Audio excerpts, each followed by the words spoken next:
Welcome to our channel. Today we how to uninstall Malwarebytes Premium properly step by step clearly.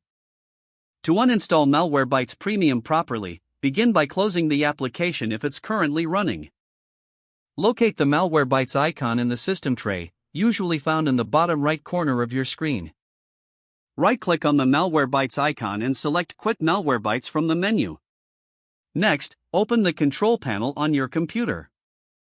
To do this, press the Windows key on your keyboard and type Control Panel, then press Enter. In the Control Panel, click on Programs or Programs and Features. Find Malwarebytes Premium in the list of installed programs. Once located, click on it to highlight the entry. Look for the Uninstall option at the top of the window and click it. A confirmation window will appear. Click Yes to proceed with the uninstallation. Follow the on-screen prompts to complete the uninstallation process. After the process is finished, restart your computer for the changes to take effect.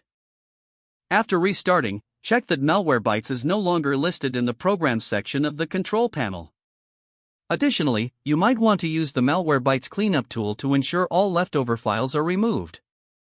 Download the Malwarebytes removal tool from the official Malwarebytes website. Open the tool and follow the instructions provided to remove any remaining components. After the cleanup is complete, restart your computer once more.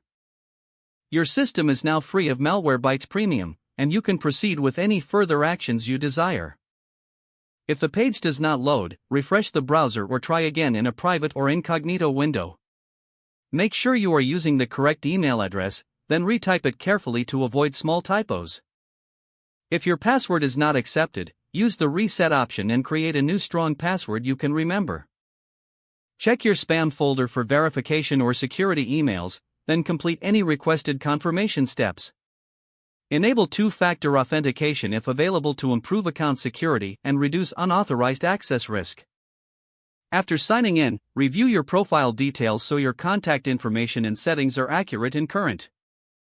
If you see an error message, note it down and try again after restarting your device and internet connection. Log out when you finish, especially on shared devices, to keep your account and payment information secure. If the page does not load, refresh the browser or try again in a private or incognito window. Make sure you are using the correct email address, then retype it carefully to avoid small typos. If your password is not accepted, use the reset option and create a new strong password you can remember. Don't forget to like this video and subscribe to our channel for more step-by-step tech guides.